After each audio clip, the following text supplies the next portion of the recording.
বাংলাদেশিদের উন্নত চিকিৎসায় বিদেশে হাসপাতাল খুঁজছে সরকার, অথচ দেশেই বিশ্বমানের একটি হাসপাতাল ধুঁকে ধুঁকে মরছে। আওয়ামী লীগ সরকারের পর অন্তর্বর্তী সরকারের 7 মাসেও আলোর মুখ দেখেনি সুপার স্পেশালাইজড হাসপাতাল। বিশেষজ্ঞরা বলছেন, নীতিমালা চূড়ান্ত করে বাজেট ও জনবল নিশ্চিত করলে এই হাসপাতালেই বিশ্বমানের সেবা দেয়া সম্ভব।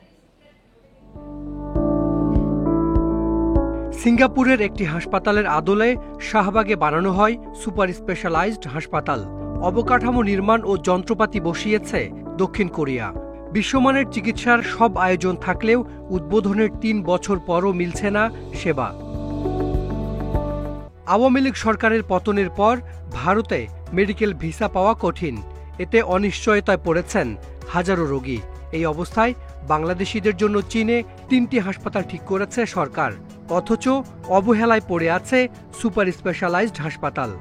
দুর্ভাগ্যজনক একটা অস্বচ্ছ নিয়োগ প্রক্রিয়া আমাদেরকে বাধাগ্রস্ত করেছে আর কি।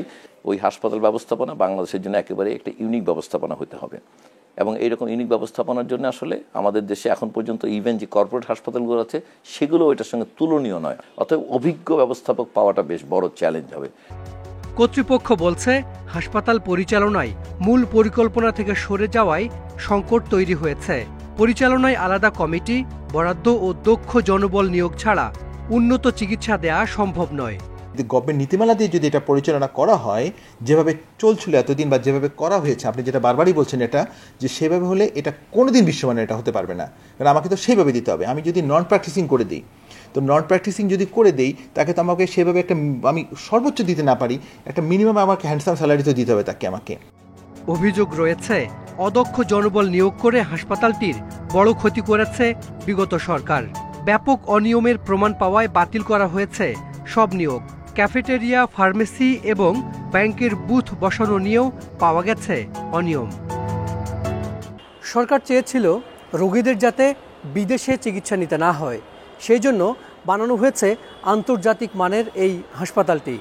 তবে সরকার চায়নি বলে এই হাসপাতালে আন্তর্জাতিক মানের সেবা চালু হয়নি, মিলছে না সদর হাসপাতালেরই সেবা। তাই সরকারকে এখন ঠিক করতে হবে যে তারা কি এটিকে সদর হাসপাতাল বানিয়ে রাখবেন, নাকি এখানে আন্তর্জাতিক মানের সেবা চালু হবে। Hasan Misbah, independent news, Dhaka. এখন তো জীবাণুদের থেকে বাঁচালে সারাদিনকে বাঁচাবে ডেটল বাঁচাবে। ডেটল দেয় জীবাণুর বিরুদ্ধে 12 ঘন্টার সুরক্ষা বলয়। সুরক্ষার বিশ্বাস থাকুক দিনভর।